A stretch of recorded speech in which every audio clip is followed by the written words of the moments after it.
দেখতে পাচ্ছি রাকিব হাসান প্রশ্ন করেছেন, সুন্নাত সালাত আদায় না করলে গুনাহ হবে কিনা। আবার আমাদের দেশে সালাতের কিছু বিষয় নিয়ে অনেক মতপার্থক্য দেখা দেয়। এমন কথার মানে কি সালাত থেকে দূরে ঠেলে দেওয়া নয় কি? ভাই রাকিব হাসান, সুন্নাত সালাত আদায় না করলে বড় কোনো গুনাহ হবে না। গুনাহ তো অবশ্যই হবে। গুনাহ শব্দের অর্থ হলো ক্ষতি। সুন্নাত তরক করলে তো ক্ষতি হবেই। নবী সাল্লাল্লাহু আলাইহি সাল্লাম ৫ ওয়াক্ত সালাতের আগে পরে যে সুন্নতে মুআক্কাদাগুলো, এগুলোকে খুব গুরুত্বপূর্ণ সালাত হিসাবে আদায় করেছেন। অতএব সেগুলোকে যদি আপনি তরক করি বিনা প্রয়োজন, বিনা কারণে, বিনা ওজরে, তাহলে তো ক্ষতি হবেই, গুনাহ তো হবেই অর্থে। কিন্তু গুনাহ বলতে কবিরা গুনাহ, বড় কোনো পাপ যেটা কারণে শাস্তির সম্মুখীন হইতে হবে, এরকম কোনো গুনাহ হবে না। কারণ এটি ফরজ বা ওয়াজিব নয়, আর ফরজ ওয়াজিব না হলে সেটা তরক করলে বড় কোনো গুনাহ হয় না। বিনা কারণে এটা না ছাড়াই উচিত, মুসলমান সুন্নাহকে তরক না করাই উচিত। কিন্তু যদি কোনো কারণে মাঝে মধ্যে ছাড়ে, তাতে কোনো অসুবিধা হবে না ইনশাআল্লাহ বিইذনিল্লাহ। এরপরে প্রশ্ন নিয়াজ মোর্শেদ আপনি করেছেন, জোহরের নামাজে যদি ইমামের পিছনে শেষের 2 রাকাত পায়, তাহলে পরে বাকি 2 রাকাত পড়ার সময় কি সূরা ফাতিহার সাথে সূরা মিলাতে হবে? এই বিষয়টি নিয়ে 2 রকমের মত আছে। সূরা মিলানোই সবচেয়ে নিরাপদ এবং আপনার জন্য সবচেয়ে ভালো। বিস্তারিত আমরা বলেছি এর আগে একাধিক ইয়েতে। মাহমুদ হাসান প্রশ্ন করেছেন, গর্দান মাসা করা সুন্নত কিনা। অনেক উলামা ইকরাম এটাকে সুন্নাহ বলেন, কিন্তু আসলে বিশুদ্ধ হাদিস দ্বারা গর্দান মাসা করা ওযুর সুন্নাহ হিসাবে প্রমাণিত নয়। শাহরিয়ার ইমন সোহান আপনি জানতে চেয়েছেন, কাফের জালেম অত্যাচারের বিরুদ্ধে কতটুকু বললে এটাকে পরনিন্দার অন্তর্ভুক্ত হবে? কাফের জালেম অত্যাচারের বিরুদ্ধে যদি তাদের ব্যক্তিগত কোনো বিষয় নিয়ে আপনি বলেন, তাহলে সেটা পরনিন্দা, সেটাকে বলা যায়। কিন্তু সেই পরনিন্দা এটার ইসলামী শরিয়ার দৃষ্টিকোণ থেকে এটা গুনাহ বা হারাম গীবত এর অন্তর্ভুক্ত হবে কিনা, অনেকে বলেছেন হবে না। কারণ হাদিসে নবী সাল্লাল্লাহু আলাইহি ওয়াসাল্লাম বলেছেন, যিকরুকা আখাকা মা ইয়াকরাহু। তো মুসলিম ভাইয়ের পেছনে যদি কোনো সমালোচনা করো যেটা তিনি অপছন্দ করেন, তাহলে সেটা গীবত হবে। তো যেহেতু অমুসলিম, তার পরনিন্দা করলে গীবত হবে না, এটা অনেকে বলেন। কিন্তু সবচেয়ে নিরাপদ এবং ভালো এবং বেশি যৌক্তিক মত হলো যে কোনো কাফের অমুসলিমেরও ব্যক্তিগত ত্রুটি বিচ্ছুতি এগুলো নিয়ে আলোচনা করলে সেটা নিন্দনীয় হবে। তবে তার যেই মন্দ দিকের ক্ষতি অন্যদের মধ্যেও আপনার ছড়িয়ে পড়তে পারে বা অন্যদেরকেও গ্রাস করতে পারে, সেগুলো নিয়ে আলোচনা করা এবং তার বিশ্বাসগত ত্রুটিগুলো নিয়ে আলোচনা করা, অন্যদেরকে সাবধান করার জন্য, সেগুলো পরনিন্দার অন্তর্ভুক্ত হবে না। আমিয়া শামসুদ্দিন আপনি জানতে চেয়েছেন, আমি একজন ছাত্রী, সেমিস্টার ফি এর সময় আব্বুর কাছ থেকে অনেক সময় বেশি টাকা নিয়েছি আগে। আমার হিসাব নেই কত টাকা নিয়েছি। এখন আমি কি করলে কাফারা আদায় হবে? সেমিস্টার ফি হিসাবে আপনার বাবার কাছ থেকে যা টাকা আপনার নেওয়া দরকার তার চেয়ে বেশি যদি নিয়ে থাকেন, মিথ্যা কথা যদি বলেন, তাহলে আল্লাহর কাছে আপনি তওবা করবেন, আল্লাহর কাছে মাফ চাইবেন, লজ্জিত হবেন, ক্ষমা চাইবেন, বাস এটাই যথেষ্ট।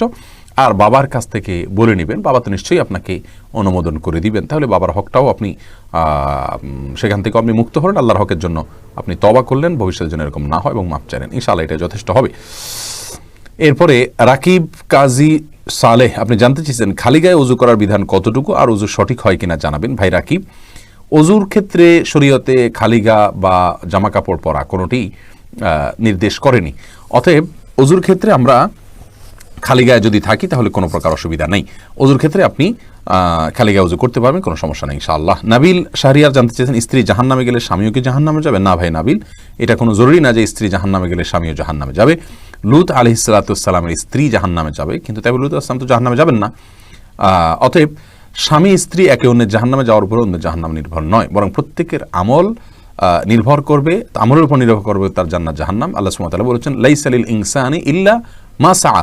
মানুষ নিজে যা করে সেটাই সে পাবে, অন্য কি করলো না করলো তাতে তার কিছু আসবেও না, যাবেও না। আল্লাহ অন্য আয়াতে বলেছেন, লা তাজিরু ওয়াজরাতুন ভিজরা উখরা।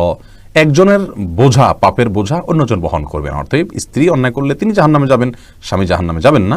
বিষয়টি এরকম না, যার যারটা আমলের কারণে তিনি পুরস্কার বা তিরস্কারের উপযুক্ত হবেন। এরপরে প্রশ্ন করেছেন মাজহারুল ইসলাম, করোনার জন্য কাবায় কেন তওয়াফ করা বন্ধ হলো জানতে চাই। ভাই মাজহারুল ইসলাম,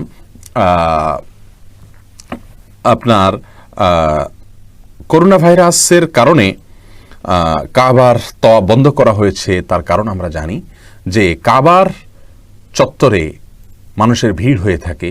করোনা ভাইরাস এই ভিড়ে মানুষের মধ্যে ছড়িয়ে পড়তে পারে। দুনিয়াতে রোগ, ক্ষতি এগুলো থেকে বাঁচার জন্য আত্মরক্ষামূলক ব্যবস্থা নেওয়া, সতর্কতামূলক ব্যবস্থা নেওয়া ইসলামী শরিয়াতে অ্যালাউড, অনুমোদিত, বরং নির্দেশিত। আল্লাহ বলেছেন, ওয়ালা তুলকু বিআইদিকুম ইলা তাহলুকা, তোমরা নিজেদেরকে ক্ষতির মুখে ঠেলে দিও না। অতএব যদি করোনা ভাইরাস অথবা এ জাতীয় কোনো ক্ষতির আশঙ্কা থেকে সাময়িকভাবে কাবায় উমরা বন্ধ থাকে, তাতে ইসলামী শরীয়ত দৃষ্টান্ত থেকে কোনো সমস্যা নেই। আমরা ব্যক্তিগতভাবে যদি কেউ উমরা করার সিদ্ধান্ত নেই, হজ করার সিদ্ধান্ত নেই, কিন্তু কোনো কারণে অসুস্থ হয়ে পড়ি বা কোনো একটা বিপদের মুখোমুখি হয়ে পড়ি অথবা কোনো একটা শঙ্কা আমাদের সামনে চলে আসে, আর আমরা যদি সেক্ষেত্রে সফরটাকে বিলম্ব করি যে এখন যাচ্ছি না, তাহলে ক্যান্সেল করলাম, পরবর্তীতে যাব, ইসলামী শরিয়া এটাকে অনুমোদন করে।